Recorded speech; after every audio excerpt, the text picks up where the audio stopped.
चाहती हूँ कि बंगाल के लोगों का आगे जाके बंगाल की लोग आपके पार्टी की माइक ऑफ कर देंगे। बस एक चुनाव बाकी है, आप देख लीजिएगा। वो बंगाल के अरे अभी तो शुरुआत है, ये तो ट्रेलर है, पिक्चर बाकी है। अध्यक्ष महोदय, सर नीट के घोटाले से लेके जीएसटी के बोझ तक, एयरपोर्ट की छत टूट जाने से लेके रेल पटरी से छूट जाने तक, तृणमूल कांग्रेस के सदस्य, हर सांसद देश के हर गंभीर मुद्दे पर चर्चा करेंगे। बस यही आपको बोलना था कि समय गेले साधन होबे ना। इसका मतलब यही है कि अगर समय चला गया तो साधना नहीं होगी। चाय से शुरू हुई थी सरकार और गाय पे अटक गई और विकास की मौसी 10 साल में रास्ते में भटक गई। क्योंकि हाल ही में हुए नीति आयोग की जो मीटिंग हुई थी, वहां पे हमारी माननीय मुख्यमंत्री, जो देश की एकमात्र महिला मुख्यमंत्री भी है, उनका माइक बीच राह में ऑफ कर दिया गया था। वो बंगाल के अरे अभी तो शुरुआत है, ये तो ट्रेलर है, पिक्चर बाकी है। अध्यक्ष महोदय, मैं आपसे ये बोलना चाहती हूँ कि वो बंगाल के हक के लिए यहाँ पे सवाल उठाने आई थी, वो बंगाल के लोगों की बात रखने यहाँ पे आई थी, लेकिन उनका माइक ऑफ कर दिया गया। आपके माध्यम से मैं इस सदन में उपस्थित वहाँ जो बैठे हैं माननीय सदस्य, कोई भी घटना को सर एक लाइन आपका डिलीट करेंगे सर, एक लाइन सर, मैं यही बताना चाहती हूँ कि बंगाल के लोगों का आगे जाके बंगाल की लोग आपके पार्टी की माइक ऑफ कर देंगे। बस एक चुनाव बाकी है, आप देख लीजिएगा। Sir, all India Trinamool Congress इस सदन और इस देश का 3rd लार्जेस्ट ऑपोजिशन पार्टी है और हम आपसे धन्यवाद हम आपको देते हैं कि आपने हमको रेलवे, स्वास्थ्य, शिक्षा और आज ये पशुपालन जैसे महत्वपूर्ण विषय पे चर्चा करने का मौका दिया। लेकिन तृणमूल कांग्रेस आगे जाके देश के हर महत्वपूर्ण मुद्दे पे बात करेगा, चाहे वो नीट के घोटाले से लेके जीएसटी के बोझ तक, एयरपोर्ट की छत टूट जाने से लेके रेल पटरी से छूट जाने तक, तृणमूल कांग्रेस के सदस्य, हर सांसद देश के हर गंभीर मुद्दे पर चर्चा करेंगे। बस यही आपको बोलना था। Respected sir, Mamati Manush is the Magna Carta of the governance of West Bengal and our party, and I feel truly honored that today I've been given the opportunity to talk on a ministry which is intrinsic to the Mamati Manush of the country. हमारे किसान अपनी मवेशी को, अपनी फसल को माँ की तरह पूछते हैं, जिस खेत में वो हल चलाते हैं उस जमीन को नमन करते हैं। But does this major sector get support from the government? Sir, Indian agriculture supplies around 58% of India's livelihood and is a principal source of income for half of the population, accounting for 17 to 18% of the country's GDP. 70% of India's rural poor depend on livestock and farm animals. But does this sector get what it deserves? इसका जवाब अगर आप देश के किसान से पूछेंगे तो वो आपको यही बात बोलेंगे कि चाय से शुरू हुई थी सरकार और गाय पे अटक गई और विकास की मौसी 10 साल में रास्ते में भटक गई। Sir, exorbitantly high cost of cattle and poultry feed under the mismanagement of this sector by the current government and wholesale fodder inflation hovering between 25% to 28.6% in the last 2 to 3 years, it is a 9-year high. Sir, किसान खुद क्या खाएंगे? अपने परिवार के लोगों का खिलाएंगे? अपनी गाय, भैंस, भेड़, बकरी को क्या खिलाएंगे? सर, ऐसे ही वारदात होते हैं जहां गरीबी से जूझता हुआ एक किसान उसको अपनी गाय, भेड़, बकरी को बेचने में मजबूर करते हैं और अंत में जाके वो अपनी खुद की जान ले लेते हैं। सर, पिछले 10 सालों में 1,12,000 किसानों ने इस देश में आत्महत्या की। एनसीआरबी की एक रिपोर्ट के अनुसार 10 साल में हर दिन इस देश में एवरेज में 30 किसान हर दिन अपनी जान ले लेते हैं। सर, इस देश के लोगों का यही है किस्सा कि जिसको जिताया वो राजा की तरह जाएगा और जिन्होंने जिताया वो फकीर की तरह। सर, ये बहुत गौरक्षा की भी बातें करते हैं।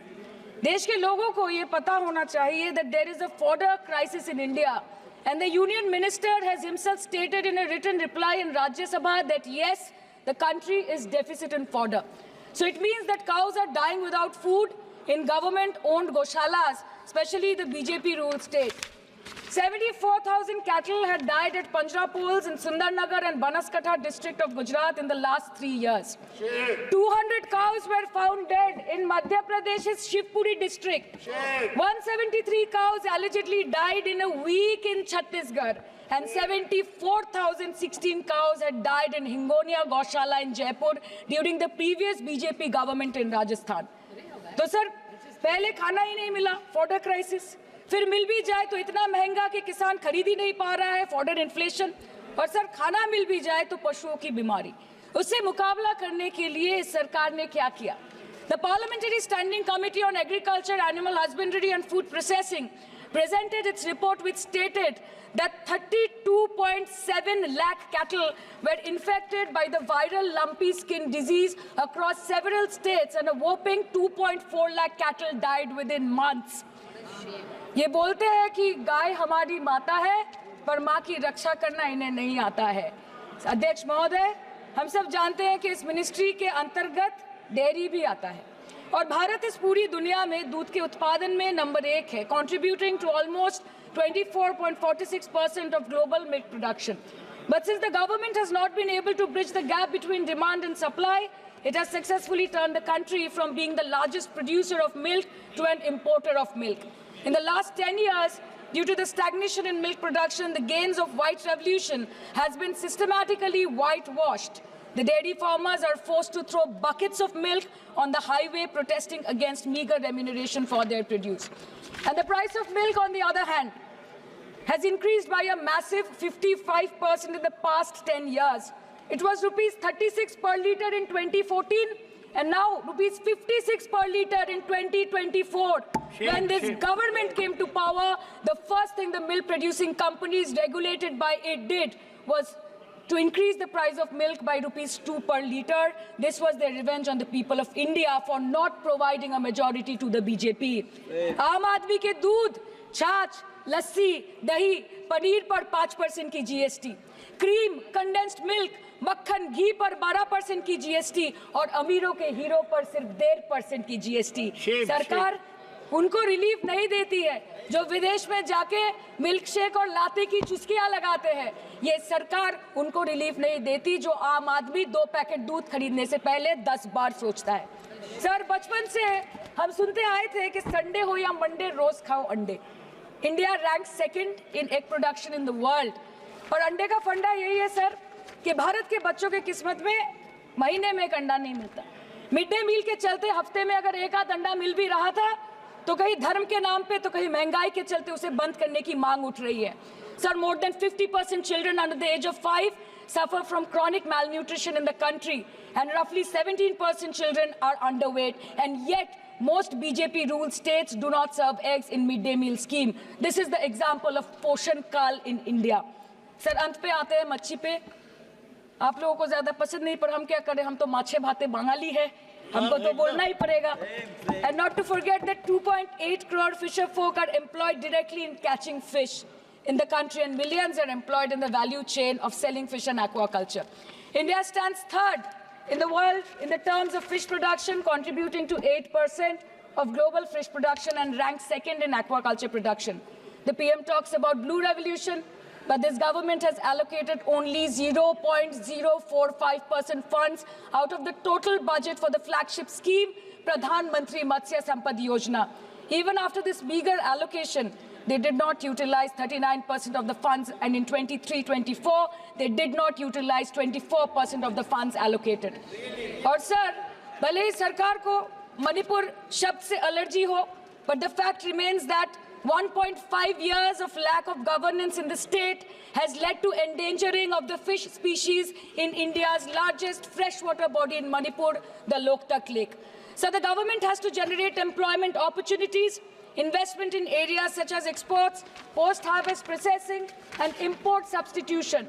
It has to deal with adversities like overfishing, depleting of fish stocks, pollution, disease outbreak, destruction of habitat, and climate change. So my own parliamentary constituency has assembly constituencies like Baruipur, Shonarpur, Bhangor, which are heavily dependent on these sectors for livelihood. Main crops grown are wheat, rice, vegetable, fruit, oilseed, pulses, cotton and jute, and animal husbandry is practiced mostly by women in the self-help groups in the South Chobbish Pargona. They rear a wide range of domestic animals, including cattle, poultry, goat, particularly the black Bengal goat and the Pekin duck. And I take extreme pride in saying that in the last 5 years of the TMC government, the CM Mamata Banerjee has allocated a massive amount of 76,680 crore to agriculture and its allied sectors for their development. The government of West Bengal has achieved remarkable success in implementation of state schemes, namely Bangla Dairy. The state-owned company is providing financial incentive at the rate rupees 11.5 per litre of raw milk directly to the bank accounts of primary dairy farmers through milk unions. Bangla Dairy procured 3.55 crore kg milk in 2023, for which rupees 109 crore was paid to dairy farmers through direct benefit transfer. 47,900 fresh Kisan cards have been issued in the last 3 years for animal husbandry. Up to 30th November 2023, rupees 393 crore was sanctioned to marginal animal rearers in the rural areas. Bangla Shosho Bima Scheme, a fully state-funded scheme for crop insurance. Total 1.28 crore farmers were enrolled under the scheme during 23-24. 70 lakh farmers got claim settlement worth rupees 247 crore. 76,049 farmers are getting pension amounting to rupees 1,000 per month under Joy Bangla scheme.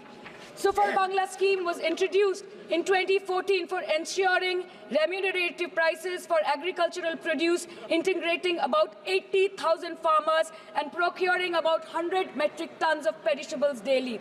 The annual turnover of this project is now rupees 106 crore. 77 new stores have been opened in financial year 23-24. 186 Krisak Bazars sub-market yards are running successfully, providing excellent marketing infrastructure for aggregation and ease of marketing. And to be mentioned that West Bengal is one of the largest cold storage capacities in the country at more than 87 lakh metric ton with 620 cold storages. New investment of rupees 239 crore is upcoming in this sector this year with an employment opportunity for nearly 20,000 people. अरे उधर वाले बता इसमें बुरा क्या है हवा के चार झोंके अगर इधर से भी गुजर जाए तो now coming to the demands of pending funds from the government of India to West Bengal on animal husbandry and welfare. 50% of the central share, rupees 12.72 crore for financial year 23-24, being the recurring expenditure for mobile veterinary units is pending with the government of India. Government of West Bengal requested for sanctioning an additional 126 MVUs for 24-25. However, it was regretted, citing want of funds. The proposed central share of 49.93 crore for financial year 24-25 for assistance to states for control of animal disease has not yet been released by the government of India.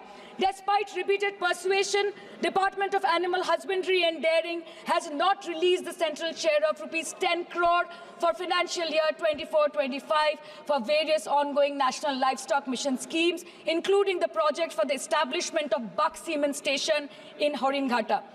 ये तो बस इसी ministry से बकाया है बंगाल का. अभी दूसरी मिनिस्ट्री प्रक्रिया तो पता नहीं कहाँ पे जाके ये खत्म होने वाला है. मैडम, मैं बस ये कहना चाहती हूँ कि इस बीजेपी सरकार ने पिछले 10 सालों में इस देश के लिए क्या किया, उससे बड़ी तालिका बनेगी कि 10 साल में क्या-क्या कर सकते थे पर किया नहीं. 2014 में जो किसान मोदी है तो मुमकिन है सोच के और अच्छे दिन के ख्वाब देख के बीजेपी को वोट दे रहा था, आज 10 साल बाद वो बोलता है कि मोदी है तो नामुमकिन है. शायद अभी वो किसान है भी नहीं. तो इसीलिए मैं बोलना चाहती हूँ कि समय बड़ा महत्वपूर्ण होता है अध्यक्ष महोदय और बड़ा बलवान. बंगाली में हम एक बात बोलते हैं कि समय गेले साधन होबे ना. इसका मतलब यही है कि अगर समय चला गया तो साधना नहीं होगी, अगर भक्त रूठ गए तो आराधना नहीं होगी. और 3 से 303 से 240 के आंकड़े बोलते हैं कि इस बार जो आप चले गए तो दोबारा लौटने की संभावना नहीं होगी. तो यही बोल के मैं अपनी बात खत्म करती हूँ. Thank you so much.